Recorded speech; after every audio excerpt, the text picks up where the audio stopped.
So this is going to be a little different than my normal reviews.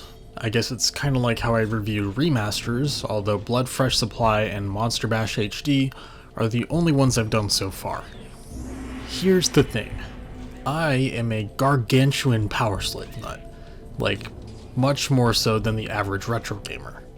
I have been so damn obsessed with this game since I was a kid. And I'm not even talking about this console version, it was actually the DOS one that I discovered one day with my younger brother. We were looking for games and we stumbled across it and we just spent so many hours and hours and hours and hours in this game. I get so baffled when people say that the DOS version is crap, because it absolutely 110% is not. Its levels are actually better designed than this one, and there's some things that it does better in general, and little things here and there you wouldn't really understand unless you actually played it. But this console version that came out on the PlayStation and Saturn back in the day are almost a completely different game, really only being the same in name, story, and aesthetics. DOS Powerslave was much more like a straightforward FPS where you're going from level to level, while console Powerslave is almost akin to a Metroidvania. I made a pretty huge review that was kinda sort of in all three versions, but I focused primarily on the DOS version since that's what I do, I play retro PC games, and I felt that that was the one that needed the most discussion and for some sad reason the most defense. Because it is a damn good game, and more people need to give it a shot instead of saying it sucks because it's not a Metroidvania like this one. Just please go watch that video I made if you haven't already and are even a smidge interested in the game. It's a long video, but I promise it'll be worth your time. If by the time you finish that video and you aren't convinced that DOS Powerslave is actually really good and very, very unfairly looked at by so many people, please let me know. I'll personally play the entire game all the way through with you, and if you aren't already convinced, then here's one of my favorite compilation things that I made since I started this channel. It was the intro to my DOS Powerslave video.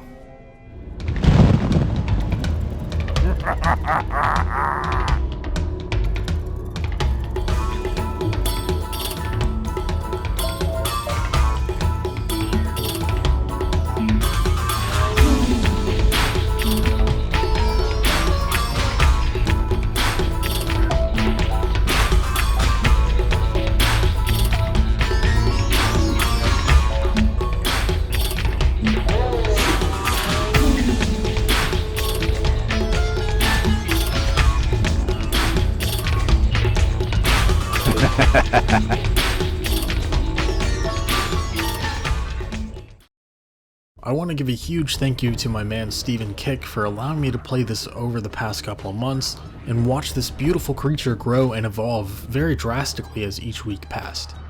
Thanks man, big appreciated. This version of Powerslave, very cleverly titled Powerslave Exhumed, is a remaster of the console versions but also a hybrid between them. And it even takes some little things from the DOS version that I suggested, but still have no idea if it was because of me or not. Probably not, but it would be cool if it was. Its history goes all the way back to the mid-2010s. This was actually a free download back in 2014 or 15, something like that, and I downloaded it around that time and loved it so much. It was basically a straight port of the PS1 game to Kex, with features like high resolution support, higher quality textures, smoother frame rate, and mouse and keyboard controls. It was then very shortly taken down from the net for download, and Night Dive announced that they acquired the rights for Powerslave. Nothing was announced or done for the longest time up until Realms Deep 2021, where Night Dive dropped a trailer for everyone to hype over. Even though I was already playing a little bit of it by this point already, I was super excited nonetheless. And here we are, playing it now. It's available on Steam and GOG, as well as the Nintendo Switch, PlayStation 4, and Xbox One, priced at about $20, which sounds like a lot, but considering how good this game is, it's honestly worth it in my opinion, and let me show you why. Starting up the game, it has the classic intro done by the one and only Don LaFontaine, you know, the trailer guy. During the time of the pharaohs, the city of Karnak was a shining example of civilization that all other nations could only hope to emulate. this time with the enhanced audio over the intro so it sounds way better. The main menu is pretty cool with these two new hand-drawn Anubis zombies. Although, as much as I like it, I'm gonna be honest and say I still really miss that flaming badass skull thing from the DOS version. Here, you can adjust all your options in good old Hex Engine fashion. You can play the game at higher refresh rates, which is awesome, modern resolutions and whatnot, an awesome CRT filter and other engine tweaks. You can completely customize the control to your liking, and it does have full controller support. If you want the authentic experience, you should probably be playing with a controller anyways.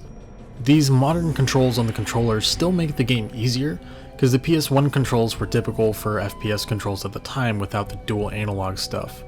So instead of using the analog sticks to move like you're probably used to now, you had to use the D-pad to turn and go forward and back, and the shoulder buttons to strafe left and right.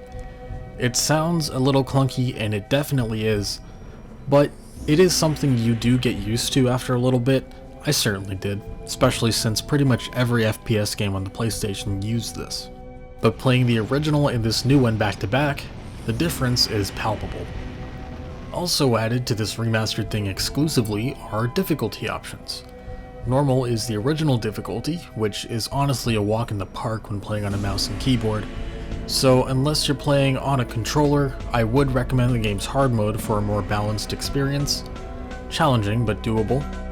Pharaoh is the game's nightmare mode, and is really only for people who are Powerslave veterans and know the game inside and out, like me. So I don't recommend it if it's going to be your first time playing, but if you're familiar with Powerslave, totally recommended. Starting the game itself, you'll be thrown into the Tomb of Ramses, and if you've played Powerslave before, you'll notice everything is familiar, but with some small changes. So this game is, like I said, a literal fusion of both the console ports between the Saturn and PlayStation. As you know, the only real differences between both of the originals, if you do know, were some sections in the levels being modified or having been removed entirely, the spiders from the Saturn one being turned into scorpions in the PlayStation one, and the double damage power-up from Saturn Powerslave being in PSCX. The PlayStation 1, not this one. God damn these names. As far as I can recall, that's about it. The mechanics in here are identical to both versions, the levels also being the same, but with some parts from one or the other version being melded in here, which is an awesome touch.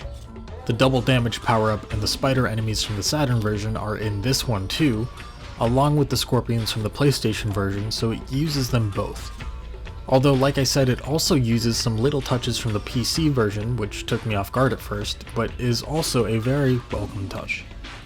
DOS Powerslave, as I also said earlier, is a pretty much entirely different game, but it did have some things I think it did better, and aside from porting the levels into this version, which I'm sure and really hope they will as like an add-on or something in the future, they took some of those changes and implemented them in here for quality of life improvements.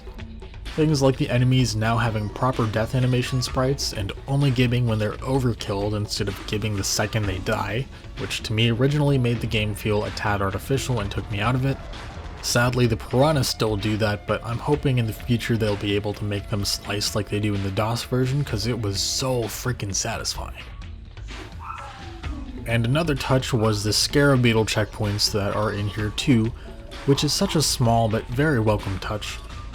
These levels were made to be completed without needing to be restarted, and the checkpoints aren't really needed, and it also was made with the controller in mind. So playing this with a mouse and keyboard is going to make it a pretty easy time with these checkpoints, in all honesty.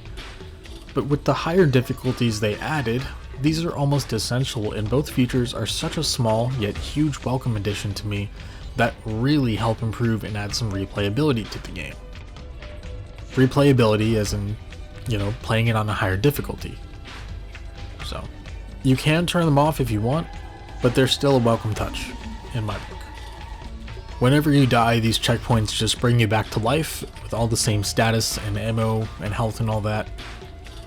You can also reactivate checkpoints, which is really helpful and convenient.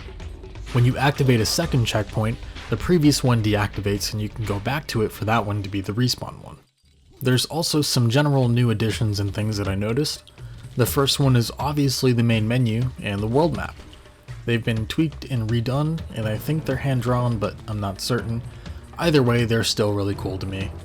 For general new additions, the movement feels a little bit different from the original, less like the original Powerslave and more like something on the Hex engine, and it feels a little bit too floaty from the original or something. I don't know. It's not bad, but it is different, even from the original Powerslave EX that was released 8 years ago. 8 years ago, holy shit, I'm getting old. But it does feel a little bit better than the other Hex games that I've played, personally to me. It's a little like Blood when you land. Your weapon sprite does a little bobbing thingy and it makes you feel like you landed with a gravitational impact or something, and I don't even know if I'm explaining it right, but it's a neat little touch that makes it feel a little more satisfying to jump around.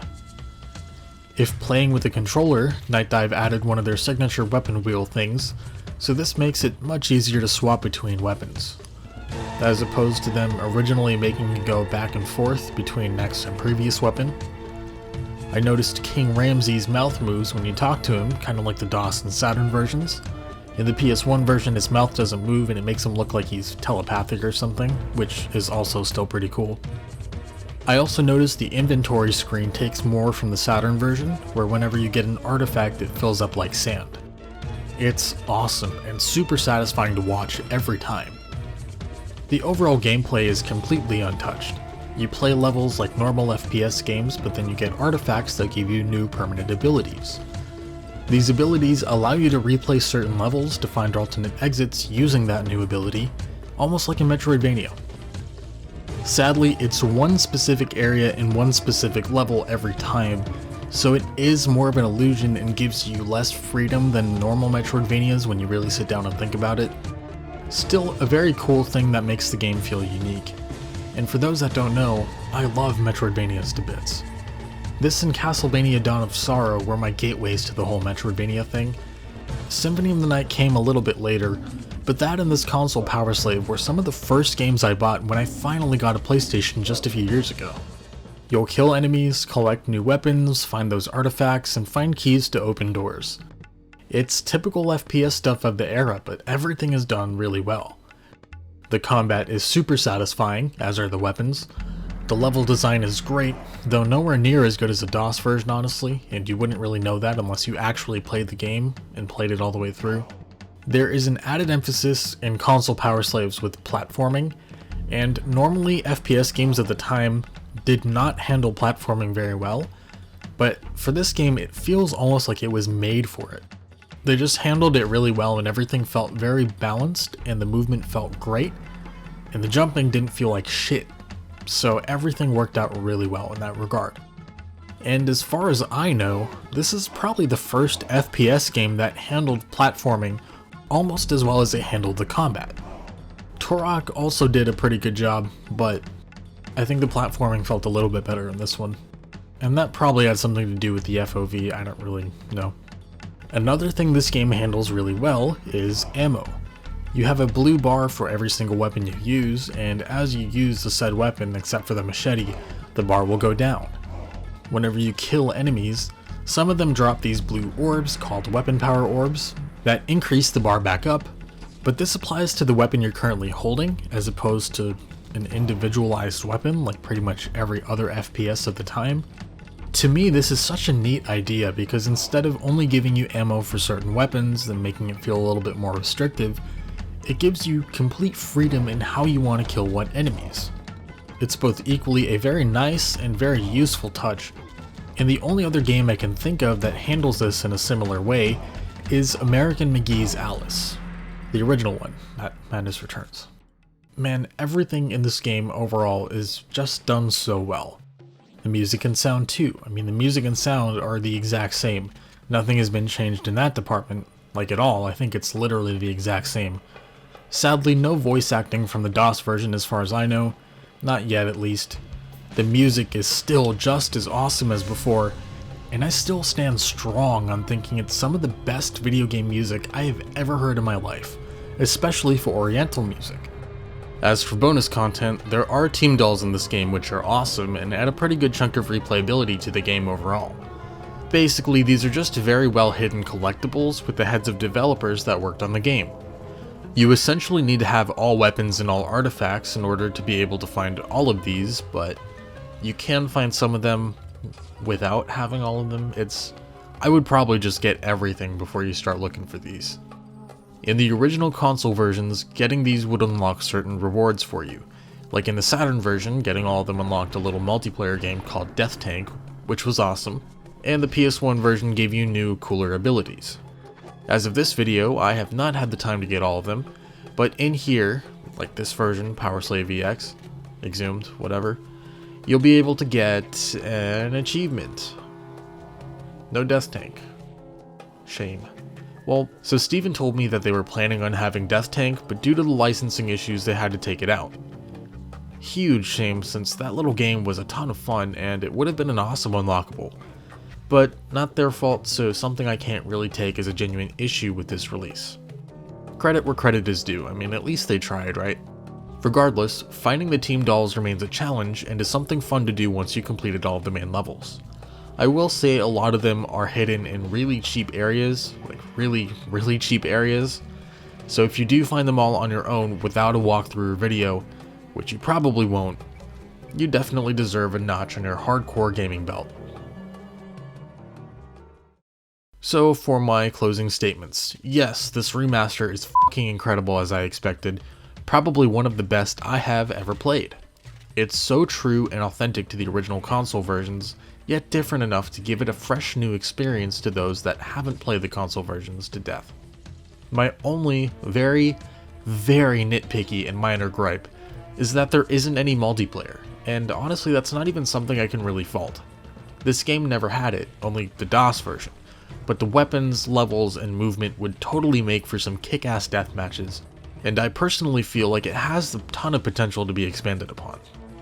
Regardless, and in general, please go play this game. Even as it was before, this game standed tall to me as one of the greatest yet most underappreciated games to come out of the 90s, and it still remains an all-time favorite of mine. This remaster is probably as good as it's gonna get. Light Dive worked pretty damn hard on this, and in my opinion, this is probably some of their best work yet, along with Shadow Man and Turok. So, go treat yourself to a nice mummified journey in Karnak. You won't regret it. And if you do, you're probably wrong.